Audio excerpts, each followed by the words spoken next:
Janine at Jericho, patuloy pa rin ang paghahanap ng bahay. Magsasama na kaya or live-in?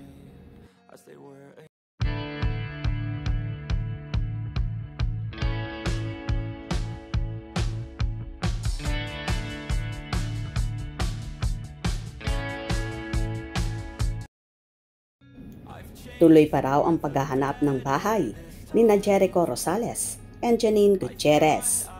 Lilipatan daw ito ng magkarelasyon. Ikakasal na kaya sila o engaged na? Well, hindi na man sila mga bata at pwede na nilang gawin ang gusto nila. 45 years old na si Jericho at 35 naman si Janine. Pwede na silang magpakasal kung annulled na ang actor sa ex-wife niyang si Kim Jones na isang Australian-British fashion influencer and digital creator. Ikinasal sila noong 2014 at naghiwalay after 5 years. Si Janine naman ay matagal na ang huling karelasyon, si Paulo Avellino pa.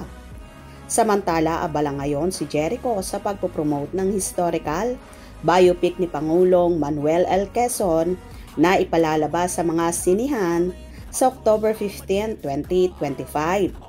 Inamin ng aktor na pinag-aralan niyang maigi ang karakter ni Quezon at dumaan siya sa grabing research at paghahanda sa nasabing karakter.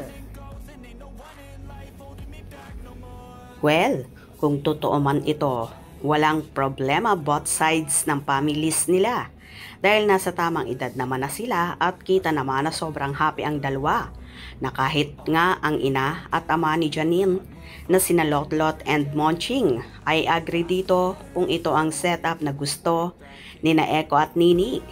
Nasa hustong gulang na sila para magdesisyon ng para sa buhay at future nila at botong-boto naman ang pamilya ni Janine kay Eko. Dahil nakikita nila sa aktor na maalaga, mapagmahal, hindi lang sa actress kundi sa buong pamilya. Kaya isa ito marahil sa nagustuhan ng parents ni Janine at alam nilang magiging secured si Janine sa piling ni Eko. For sure matutuwa ang supporters ng Ekonin sa lumabas sa balitang ito at sana darating ang panahon na ikakasal din sila sa simbahan. Siguro naman may plan na talaga ang Ekonin sa kanilang buhay at baka may mga inaayos lang or isinasalansam pang mga bagay-bagay, kaya hindi pa magpakasal.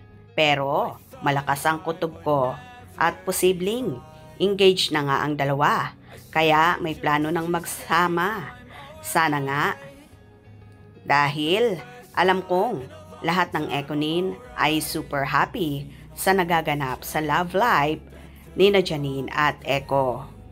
Malay natin, may plano na talaga silang bumuo ng sariling pamilya.